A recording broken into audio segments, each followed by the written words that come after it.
గ్రామీణం పరిధి తొర్రేడులో పెద్ద పులి సంచారం నేపథ్యంలో కాతేరు, తొర్రేడు ప్రాంతాల ప్రజలను అధికారులు అప్రమత్తం చేశారు.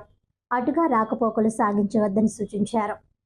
పులి ఎక్కడి నుంచి సంచరించిందో అదే మార్గంలో తిరిగి అడవిలోకి వెళ్లే అవకాశం ఉన్న నేపథ్యంలో అధికారుల సూచనలను ప్రజలు ఖచ్చితంగా పాటించాలని ఇన్ఛార్జ్ కలెక్టర్ మేఘా స్వరూప్ తెలిపారు. పులి సంచారంపై ప్రజలు అప్రమత్తంగా ఉండాలని ఎమ్మెల్యేలు గోరంట్ల బుచ్చయ్య చౌదరి, పత్తుల బలరామకృష్ణ సూచించారు.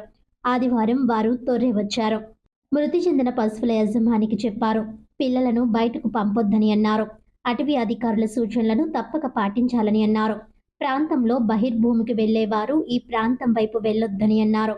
పనులకు వెళ్లొద్దని, కూర్చుని పొలం పనులు చేసుకుంటుంటే జంతువుగా భావించి దాడి చేసే ప్రమాదం ఉందని అటవీ శాఖ అధికారులు తెలిపారు.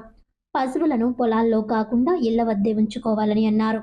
రాత్రిపూట ఎక్కువ కాంతినిచ్చే దీపాలు ఏర్పాటు చేసుకోవాలని అన్నారు. పోలీసులు గస్తీ నిర్వహించేలా చూస్తామని అన్నారు. రుడా చైర్మన్ బొడ్డు వెంకటరమణ చౌదరి, డిఆర్ఓ ప్రసన్నలత తదితరులు పాల్గొన్నారు. ఈరోజు ఒక మగ పెద్ద పులి 3 సంవత్సరాల వయసు పెద్ద పులి ఈ ప్రాంతానికి వచ్చింది. రైతుకు సంబంధించిన 3 పశువుల్ని దెబ్బతీసింది. ఒక పశువుని తీసుకెళ్లి ఆహారంగా తింది, 2 పశువులు ఇక్కడే వదిలేసినాయి. వాళ్ళు అనుకోకుండా బయట నిన్నటి వరకు పశ్చిమ గోదావరి జిల్లాలో జరిగిన పెద్ద పులి ఎలా వచ్చిందని ఎంక్వైరీ చేస్తున్నారు. అధికారులంతా కూడా సన్నద్ధమయ్యారు. ఈ తోటలోని మొక్కజొన్న తోటలోకి వెళ్ళినట్టుగా భావిస్తా ఉన్నారు. ఇక్కడ రైతుకి నష్టం జరిగిందని కూడా భర్తీ చేయడం కోసం అధికారులు సన్నద్ధమయ్యారు. వాళ్ళందరూ కూడా విజ్ఞప్తి చేస్తున్నాం, దయచేసి దాని జాడ తెలిసేంత వరకు కూడా ఎవరు కూడా పొలాల్లో కానీ ఆ పశువులు నుంచి పశువులు కూడా దూరంగా ఉంటుందని విజ్ఞప్తి చేస్తూ ఉన్నాం. ఎవరు భయపడాల్సిన అవసరం లేదు. రెవెన్యూ అధికారులు, ఫారెస్ట్ అధికారులు, పోలీస్ అధికారులు అందరూ కూడా ఇక్కడ సన్నద్ధమై వచ్చారు.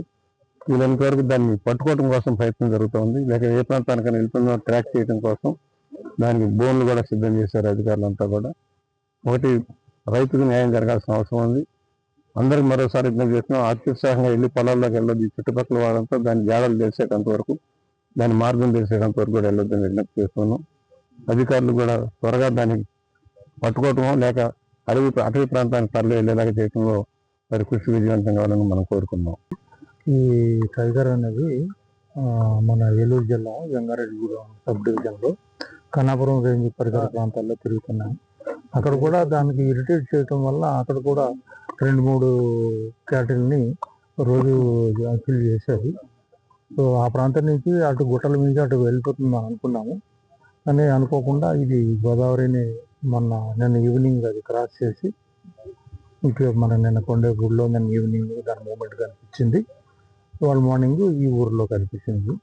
సో ప్రజలకు మరొకసారి విజ్ఞప్తి ఏంటంటే, దీని మూమెంట్ ఈవినింగ్ అవర్స్లో, డార్క్ అవర్స్లో కనిపిస్తూ ఉంటుంది. కాబట్టి సాయంత్రం 6 దాటిన తర్వాత వ్యవసాయ పనులకు వెళ్ళేవాళ్ళు క్యాటిల్ని కొంచెం జాగ్రత్తగా ఉంచుకోండి. ఆ పనులు మన సంరక్షణలో వాటిని పొలాలలో కాకుండా మన జాగ్రత్త